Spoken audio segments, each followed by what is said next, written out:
You obviously have filters that you apply on selecting people as you do on stocks. Can you tell us a little bit about what those filters are? That is a key question, because when we buy businesses, we don't have managers to put in them. I mean, we're not buying them that way. We don't have a lot of MBAs around the office that we're... Thank God. Yeah.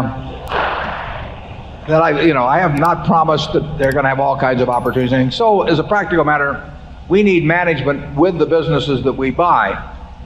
And 3 times out of 4 or thereabouts, the manager is the owner and is receiving tens of millions, maybe hundreds of millions of dollars. So they don't have to work. And we have to decide in that time when we meet them whether they love the business or love money. And we're not making a moral judgment. Charlie may, but I'm not making a moral judgment about whether it's better to love the business or love money. But it's very important for me to know which of the two is the primary motivator with them. And we have had extremely good luck in identifying people who love their business.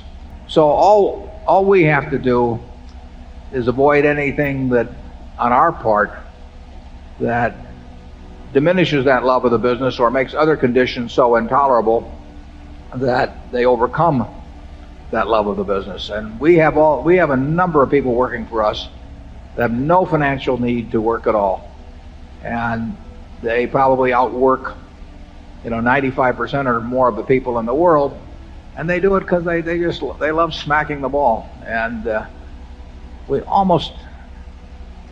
we virtually had no mistakes in that respect. And we have identified a number of people, Charlie and I have, in terms of proposals to us, where we felt that they liked the money better than the business. They were kind of tired of the business, and they might promise us that they would continue on and they would do it in good faith, but something would happen 6 months later or a year later, and they'd say to themselves, why am I doing this for Berkshire Hathaway when I could be doing whatever else they want to do?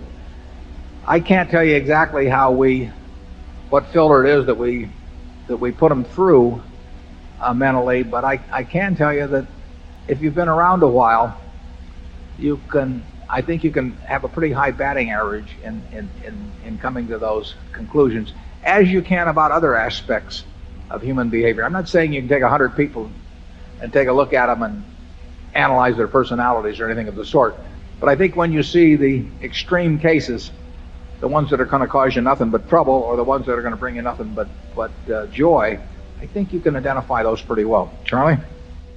Well, yeah, I think it's pretty simple. You've got integrity, intelligence and experience, and dedication. And that's what human enterprises need to run well. And we've been very lucky in getting this marvelous group of associates to work with all these years. But we filter out a lot of people. And then they say, how do you filter them out?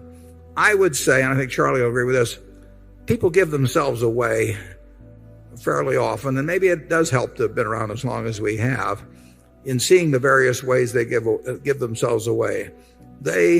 When somebody comes to me with a business, and I probably shouldn't tell this publicly because they'll probably tailor their approach subsequently, but when they come, just the very things they talk about, what they regard as important and not important, there are a lot of clues that come as to subsequent behavior. And like I say, we've really had a batting average I wouldn't have thought we would have had in the people that we've joined with, but it hasn't been 100%. It's been well above 90. And I get asked that, how do you make those judgments? And I don't know, Charlie, can you articulate the way we do it?